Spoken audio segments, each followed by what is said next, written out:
We are going to be seeing some serious development in the coming days in Syria. Syria. Iran's direct response to Syrian rebels sends shockwaves across region. Erdogan, he offered a help to the Syrian rebels, and that is that he wants to guarantee security. Now, Erdogan and Turkish guarantee of security means two things. Number one is that there will be no interference of any foreign country in Syria. Number two, it would mean that these rebels will have the say in terms of how they want to approach their neighbors. A lot of people, they don't like Erdogan, and I totally get it. But his rhetoric has been pretty consistent, where he said almost every single time that Israel is committing genocide. And he was the only leader who came out in support of the quote-unquote mujahideen in Gaza. I'm not saying that Erdogan is the perfect leader or that he will be able to rescue the people of Gaza, but what I'm saying is what he said. So don't hold me accountable. Don't say, oh, you're pro-Turkey, you're pro-Erdogan. No, I'm not. I'm just stating what he said, especially now that we know that Turkey is going to be providing security guarantee, not just security, guaranteed security to the people of Syria. And this is also coming at a time when we are seeing Netanyahu, or Shaitanyahu, very well known, is threatening that he is going to be seizing the buffer zone along the border with Syria, because he believes that Syrian government has collapsed. Therefore, any agreement that he had with Syrian people in the past had also collapsed. Just a pretext to probably occupy more lands from Syria. We will know only in times. But Iran right now is also coming into the play. They are not going to be ditching the Syrian rebels, this new government that they will be forming hopefully in the next few days, or who knows, couple of weeks or even months it might take. They want to be a part of Syria. They want, in the sense that they want to have a good relationship with Syria. And as we know, Iran, if they can strike a deal with these rebels that they will be supplying weapons to Hezbollah using Damascus airport, then guess what? Israel will be completely devastated. And this is where Russia comes into play. Russia right now, along the Mediterranean Sea, they have two bases, one naval base, one air base. And they have struck a deal with the Syrian rebels that Russia would not stop their movement to Damascus as long as these two bases are protected by the rebels. And the rebels agreed, and so now Russia can stay in Syria for as long as they want, unless, of course, these rebels will flip or Erdogan would not allow it, whichever happens. Now, when this happens, it basically news came on the social media saying that this is Iran's direct response to Syria. So what response? So Iran's first official response following Assad's fall has left Syrian rebels stunned, with the Tehran hinting at a strategic shift and Turkey proposing a surprising post-Assad deal, which is guaranteed security. The region is bracing for a dramatic power struggle once a friendly relationship. So Iran wants a friendly relationship, and Iran's foreign minister, he made a statement extending his hand to the people of Syria and to the rebels. So I am understanding from this development is that perhaps, just perhaps, Iran still is very hopeful that they can use the airport in Syria, Damascus, to supply weapons to Hezbollah, use that line of communication with their proxies, and be able to keep at it with the Zionist state. If that happens, obviously that is going to be a huge blow to Israel. But again, I'm very, very doubtful that the Syrian rebels would allow that after what Iran had done to the protesters when Iran supported Bashar al-Assad over the people of Syria. So I'm very, very doubtful that the rebels will allow Iran to use Damascus air base to supply those weapons to Hezbollah. Now, Russia struck a deal. Let's take a listen at this video, basically saying the rebels, they're gonna keep the Syrian bases, Russian bases in Syria. Let's take a listen. Russia has reportedly struck a deal with Syrian rebel groups that saw ousted dictator Bashar al-Assad leave the country and head to Moscow, where the Russian government says he's been granted political asylum on humanitarian grounds. This deal secures the safety of Russia's two bases on Syria's Mediterranean coast, a naval base and an air force base that are critical to Russia's activities in the Mediterranean, the Middle East, and particularly in Africa. There was some concern about what might happen to those bases when Syrian opposition forces took over, but it looks like the exit of Assad has been done in exchange for the rebels leaving the bases alone, and as a result, the rebel forces were able to sweep into Damascus unopposed, and the Syrian government... Yeah, of course, this was the deal. You let my air base stay, I will let you go to Damascus. Is this a betrayal from Putin to Syrian Bashar al-Assad? Let me know in the comment section. What do you think? Did Putin betray Assad and allowed the rebels to take over Damascus, kick Assad out of the country? Something very, very interesting, right? But you cannot say that simply because you cannot say that Putin betrayed Assad simply because Assad right now, according to multiple sources, he is now in Moscow, in Russia. Therefore, it is going to be absolutely, I think, not so logical to claim that Bashar al-Assad was betrayed by Putin. I want to actually take a look at this video and understand the audacity and shamelessness of the Western puppet and Western political parties and politicians, how shameless they are when they talk about holding Assad to account. It is coming from none other than the Blinken, the genocide enabler in Washington. He basically said, I am going to make sure that we hold Assad accountable. Come on, Blinken, what about Netanyahu? Why don't you hold him accountable? And even before that, why don't you hold yourself accountable and hand yourself over to ICC to be jailed, to be sentenced? Because Blinken is a part and he is a direct contributor to the genocide in Gaza. Take a listen. Let's bring in retired Air Force Special Operations Commander Major Glenn Ignacio. It's always good to see you. Thanks so much for making the time tonight.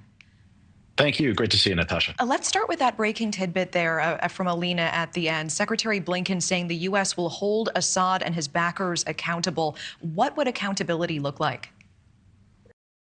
Okay, so I think the question was wrong.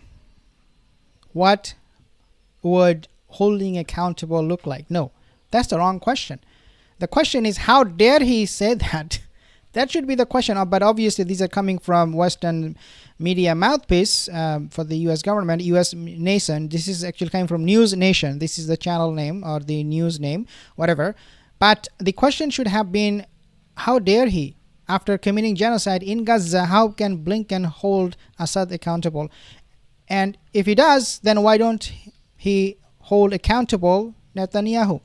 Especially now that we have arrest warrant for the Netanyahu from ICC, he should be held accountable, but that is not the case. But again, the wrong question from the get-go. Well, this is similar to what you're seeing with the International Court, Criminal Court, as far as putting things against Putin and others, as far as putting warrants against them for the war crimes that they've basically carried out in places like Ukraine and so forth. So that's the biggest thing, is that they have to be held accountable. And the other thing is if there are warrants put out, that any kind of resources or assets we have to get them and pull them into the court and basically get our hands on them, all those resources would be utilized to bring them to bear and face the crimes that they have committed. Yeah, also the crime they have committed against the people of Afghanistan, the crime they have committed in Iraq, why they don't themselves accountable. This is why people, even in the States, US citizen, American I'm talking about, and the British also, they're so fed up with their own government's hypocrisy. Don't think that it is just us, non-US, non-British citizen. It is also the UK citizen, US citizen, all of them. They can see the hypocrisy of this Zionist lobby and how these politicians are reacting and taking orders and just using their mouth to propagate more lies and hold accountable everybody other than their own selves. But you know what? There will be a time when all of these people, Blinken, Genocide Joe, all of these war criminals, Netanyahu, will be held accountable. I can promise you that will happen very, very soon, because it cannot go like this forever.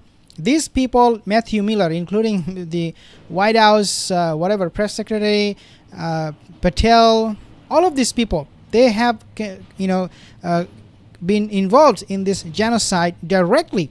They are promoting this genocide, they are encouraging this genocide, and they're committing this genocide.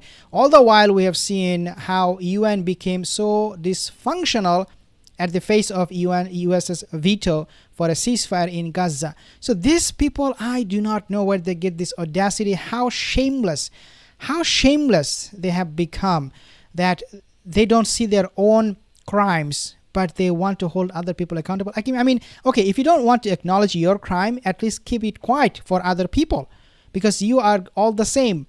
But no, they have to talk, Western country, democracy, human rights, and all of this nonsense garbage. It is just getting too much. Ask about timeline, because from the time rebels started their renewed offensive to the time that Assad actually fled the country, that was just about a week and a half. I mean, for a war that's been in a stalemate for so long, are you surprised at how quickly the Assad regime ultimately fell? Yeah, I'm not going to be letting him talk anymore, because this guy is just pathetic, and this reporter is also just as pathetic. Now, let's talk about war criminals. So basically, this is what is coming on the news from none other than Netanyahu himself. As you expected, he would not respect, honor any law, none of those. He would obviously try to grab more lands if he can in Syria. But I personally don't believe that Israel will be interested into going into Syria, simply because the situation there is very, very dangerous, number one. Number two, there is nothing much they can do in Syria, because if they send their military, they will be engaged in a war of eternity. Syrian people, Syrian rebels, and rebels from other part of the world will join in, from Iraq, Iran, and of course, and all hell will break loose on the Zionists. So Syria is not a place of choice for them to go and occupy, as a lot of people say, oh, greater Israel, greater Israel. No, if Israel goes into Syria, they will be buried there, by not just by the Shia, but also by the Sunni militant groups. And so they know it. But Netanyahu, nevertheless, this is what he said. He stated that the buffer zone established by the separation of forces agreement in 1974 is no longer operational. Again, trying to give us this impression that Israel has the right to do whatever it wants in the name of Assad regime has collapsed. So because Assad and the Syrian government is no longer there, we have the right to do whatever we want in the name of self-defense. This is where this guy is going. Israeli Prime Minister Netanyahu announced on Sunday that 1974 UN Monitor Disengagement Agreement, or UNDA, which established a demilitarized buffer zone between Israel and Syria, has collapsed, quote unquote. Speaking during a visit to Mount Bantal in the Israeli annexed Golan Heights, Netanyahu declared, quote, "This is a historic day in the history of the Middle East. The Assad regime is a central link in Iran's axis of evil. This regime has fallen." Now, Netanyahu, he made 2 points. Number one is that he is basically now saying that what happened in Syria was because of Iran. Okay, because of Iran's link to Syria, Syria is now paying the price, and this change has come. Number two, he is now taking full credit of this removal of Iranian personnel on the ground in Syria, and also the presence of Hezbollah in Iran, in Syria. He's taking the whole credit for removing both Hezbollah and Iran, and also perhaps Russia, and saying that because of us, this has happened. So people, especially the Sunni people who are celebrating this victory of the rebels, he's appealing to them. He's directly sending them a message that, look, you guys are happy today. It is because of us. Look at what we have done to Hezbollah in Lebanon. Look at what we have done in Syria for the past several years. Therefore, these people, these groups, and the country of Iran had really no choice but to flee. And it happened because of us. So you think we are your enemy? No, we are your friend. All the while committing genocide with the Sunni group with the Sunnis, I should say, in Gaza and also in West Bank. We have to be very, very careful with this kind of rhetoric and with this kind of narrative that Netanyahu and his government is trying to spin.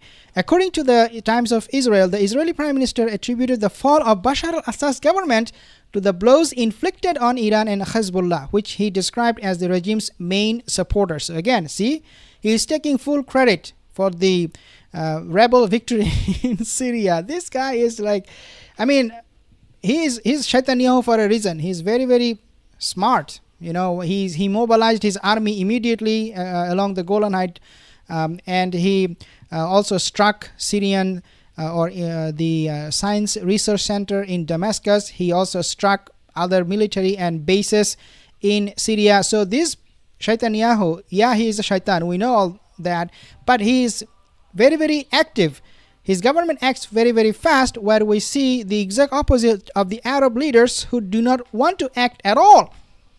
This is none of our business. We're not going to go into Syria. Oh, we hope Syria is safe. We hope the Gaza situation can be resolved. Oh, let's go for a ceasefire deal. Oh, this and that. All talk. But for this Netanyahu, it's not talk. It is action. He struck Syria hours after those rebels took over Damascus. Can you believe this? How fast they act?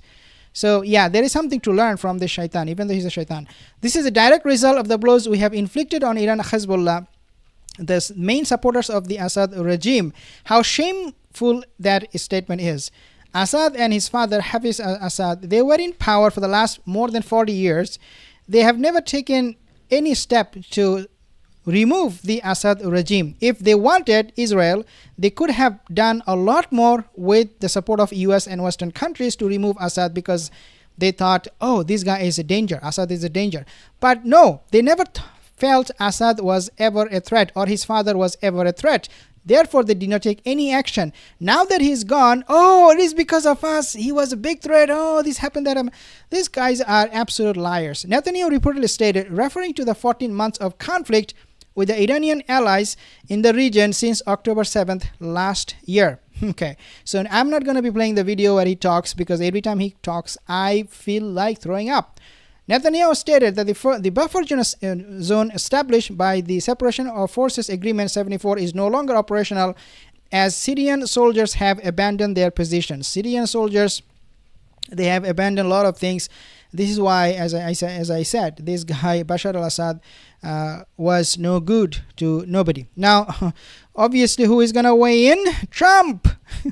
Trump cannot keep it quiet. So this is what he said. Let's take a listen. He actually talked about Russia's support for Assad regime, and he basically said, look at you, Assad, you're pathetic. Sorry, look at you, Putin, you are weak, you're pathetic, you made a big mistake by going into Syria. And all the while we know how pathetic US had been in Afghanistan for 22 years, right? Let's take a listen. So Donald Trump is calling out Russia for their role in propping up the Assad regime, writing on Truth Social that Bashar al-Assad reportedly fled the country because, quote, Putin was not interested in protecting him any longer. Trump went on to call for a ceasefire in Ukraine. Yesterday, Trump met with Ukrainian President Volodymyr Zelensky in Paris before the grand reopening of the Notre Dame Cathedral. Joining us now is the Guardian's senior political correspondent, Hugo Lowell. Yeah, I don't think we need to listen to any of these so-called experts on international warfare or politics, because these people are all the same. Very shallow, very biased, and very fake.